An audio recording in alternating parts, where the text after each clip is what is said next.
poydevoringizga ishonib podushkasiz beton quyib qo'ydingizmi? Lekin uyni bitirganingizdan keyin shunaqa yorug' tushib qoldimi? Qiziq bo'lsa, video davomida gaplashamiz.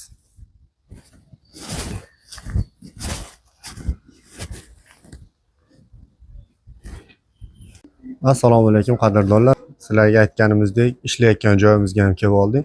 Xudo xolasa, sizlar bilan yana doimgidek usta tog'alar sizlarga yana bir foydali video olishga harakat qilyapmiz. Xo'p, ishlayotgan joyimiz shu joy. Mana qadrdonlar ko'ryapsizlar.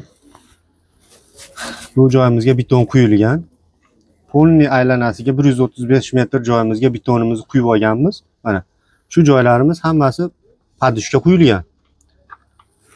Ko'p insonlar bunaqa o'ylashadi, uyim baquvvat bo'laversin, uyim baquvvat bo'laversin deb turib, uyiga boshqacha qarashadi. Omborxona, og'ir, naves, devor betonlarga boshqacha qarashadi. Lekin asosan shu betonimizni bir xil qarashimiz kerak. Uy bo'ladimi, to'g'ri katay bo'ladimi, og'ir bo'ladimi, naves bo'ladimi, yuk ko'tarib turadigan asosan mana shu narsamiz bo'ladi. Buni baquvvat qilib quysiz, bu tepadagi narsalar rol o'ynamay qoladi. Gaza blokmi, pena blokmi, pishig'ishmi, xomg'ishmi, paxsami qilaverasiz. Asosan beton bilan podushkaga ishlashimiz kerak biz. Xo'p, mana shu joyimizga ham kelib, polni bu bag'i uy aylanasiga shu 60 ga 40 ko'lab toshsiz podushkali qilib quyilgan, karkas tashalgan. Bu joyimiz ko'rsalaringiz bu kladovka. Kimdir omborxona deydi, kimdir o'tinxona deydi. Mana shu joyimizga kelganda bu joylarimiz qattiqroq. Shu apalavkani qo'yib, quyib qo'yinglar deyilgan. Mana endi podushka yo'qda mana. Ko'rsatingmi? Mana shu joyimizdan yorug' ketgan. Bu nimaga yorilgan? G'ish urganmiz xolos hali. G'ish hamki mana 1,5 g'ish urganmiz, hech qancha yuk yo'q bu yerda. Agar bu yerda eshigimiz, bu yerda romimiz bor. Agar mana shu guluxo'y bo'lsa, mana shu joyimiz kattaroq yorug' bo'ladi. Endi ko'p insonlarni podushkasiz quyib qo'yib, uylari yorilgandan keyin hamma har xil yo'l qidiradi. Biz ham sizlarga xudo xolasa o'zimiz sinovdan o'tgan, tajribadan o'tgan bir usul deydimi, ishmi, xullas shuni video davomida ko'rsatib beramiz. Ko'p insonlar bu tomondan ko'ylashib turib beton quyishadi. Bu jicha opasniyroq. Nima deysiz? Bu tomni, to'sinni yuki bo'lgandan keyin bunaqa ishlar qilish juda xatoroq. Chunki yana battardan yorug' kattalashishi mumkin. Buni eng osonroq, xavfsizroq varianti, xudo xolasa uni video davomida ko'rsatamiz. 60 sm mana shu tomonimizdan ko'ylaymiz. Ag'aga o'tkazib yuboramiz. Xuddi devor tagidan turba ko'ylab o'tishadi-yu, xuddi. Endi buni etap-metap qilish kerak. Tomingiz yopib, uyingiz bitgan bo'lsa, tomni yuk tushayotgan bo'lsa uyingizga, buni bitta, ikkita, uchta, to'rtta, beshta qilib ko'ylab bo'lmaydi. Buni birinchi mana shu joyimizdan 60 ga tagini 40 qilib ko'ylab olamiz. Bu tomoniga 30 sm chiqaramiz, u tomoniga 30 sm chiqarib, shuni birinchi quyib olamiz. Xohlasangiz 4 tali armatura tashab, karkas to'qib, tashab, quyib, vibrator solsangiz ham bo'laveradi. Qancha mustahkam bo'lsa, shuncha yaxshi. Biz endi xudo xolasa buni tomi yopilmaganligi uchun mana shu joydan bitta, ikkita, uchta ko'ylab turib, bitta quyib yuborsak ham bo'laveradi. Buni vahimali joyi yo'q. Agar to'sinlar tashab, tomingiz yopilgan bo'lsa, buni birdaniga qilib bo'lmaydi. Etap-metap qilish kerak. Mana shu joydan bitta ko'ylab olasiz, quyib olasiz. Bir kun qatiydi. Mana shu joydan yana bitta ko'ylab olasiz. Buni endi bu betoningizni yorug'iga qarab qilaverasiz. Agar kattaroq yorug' bo'lsa, buni yaqinroq qilishingiz kerak. Misol, bu joyimiz 1 metrgacha qilsangiz ko'taraveradi. Agar sizni betoningiz kattaroq yorilgan bo'lsa, 70 sm, 60 sm oralig'ini qilib quysangiz bo'laveradi. Xudo xolasa yana qadrdonlar buni 1000 marta aytgandan 1 marta quyib ko'rsatib bergan yaxshi. Xudo xolasa mana shu joyimizni biz ko'ylab quyishni boshlaymiz. Video davomida ko'rasizlar.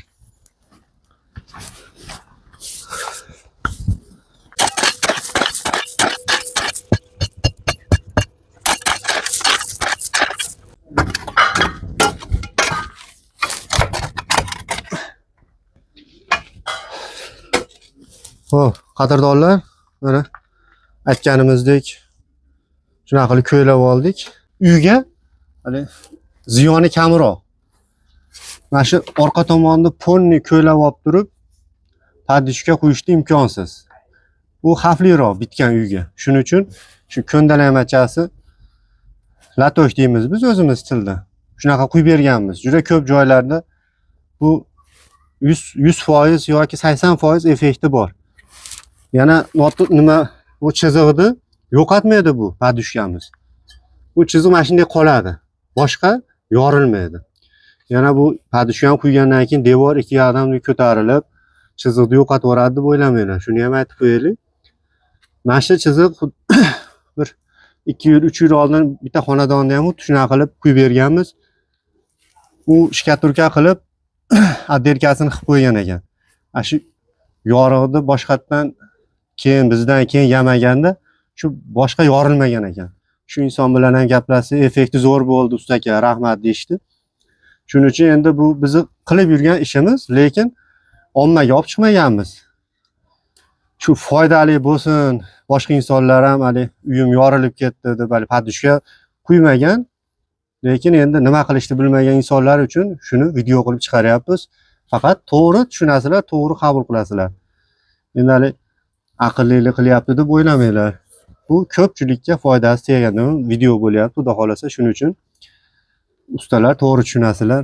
Hamma narsani olib chiqaverma deb bittasi kommentariy yozgan ekan. Biz ham bilamiz, biz ham ustamiz deydi. Yo'q, bu bilganlar uchun emas, qadrdonlar, bilmaganlar uchun. Bilganlar uchun eslatma. Bizdan kuchli 1000 barobar, 100 barobar kuchli ustalar bor. Ishini ko'rganmiz, bilamiz. Lekin o'sha hunaringizni ozmi ko'pmi ommaga olib chiqsangiz, siz biz hali qurilishga aqli yetmaydigan insonlar bor. U degani qurilishga aqli yetmaydi, hech nima bilmaydi degani emas, o'zining sohasini ustalari bor. Shuning uchun hamma o'zining sohasini ustasi bo'lsa, yaxshi bo'laveradi. Shu maqsadda shu videoni olib chiqyapmiz. Mana qadrdonlar, bu tomoni padishkaga ulangan. Asosan bu joyi cho'kmaydi. Buni padishkamiz bor. Ko'rishlaringiz mumkin. Bo'shda turpoq. Bu yeringizni qattiq yumshoqligiga qarab ko'ylaverasiz. Biz mana shu ham bemalol ushab ko'tarib turaveradi. Burchakdan bitta oldik, keyin mana bu tomondan ham yana bitta oldik. Ichkari tomonlarni ham ko'rsatamiz. Bir-biriga ulanib ketgan. Pelus bo'lib chiqadi, xudo xolasa. Asosan mana shu burchak cho'kkanligi hisobiga yorilgan. Bu tomonlar yaxshi turibdi. Devorimiz kalta devor. Misol odamlarning bir 15 metrlik devorlar yorilgan bo'lishi mumkin. Uni o'sha yorig'iga qarab etap-metap qo'yaverasiz. Biz birdaniga ko'ylab oldik. Buni ustida yuki yo'q. Shuning uchun ko'ylab oldik. Agar sizda yana bir bor aytyapman, to'sin tashab, loy bosib, shipir qilib bitirgan bo'lsangiz, bu ishingiz xato bo'ladi. Devor battardan yorilib ketishi mumkin. Shuning uchun birinchi kuni bitta qo'yib olasiz. Qurigandan keyin ikkinchi kuni ko'ylab yana bitta qo'yib olasiz. Etapma-etap qilinadigan ish bu. Biz yukimiz kamligi uchun birdaniga ko'ylab oldik. Shuni quyib ko'rsatamiz, xudo xolasa. Bizni kuzatib, padishka qilib turaverasizlar, xudo xolasa.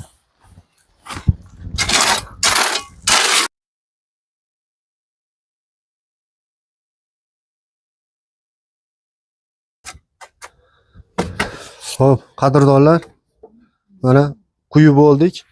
Endi hali quyish jarayonlarini videoga tortmadik. Amatlilar hammasiga armatura tashladik. Armatura emas, turbali, shotlet qilib tashladik. Videomiz kattalashib ketmasin, sal qisqaroq, manfaatliroq, kerakliroq bo'lsin deb olmadik, to'g'ri tushunasizlar. Mana ko'rishlaringiz mumkin. Bitta, ikkita, bu tomonimizda uchinchisi. Shu yorilgan mana shu betonimizga shu yetadi, xudo xolasa. Mana shu yorug'imiz shu joyda, xudo xolasa, qatiydi. Boshqa xudo xolasa yorilmaydi.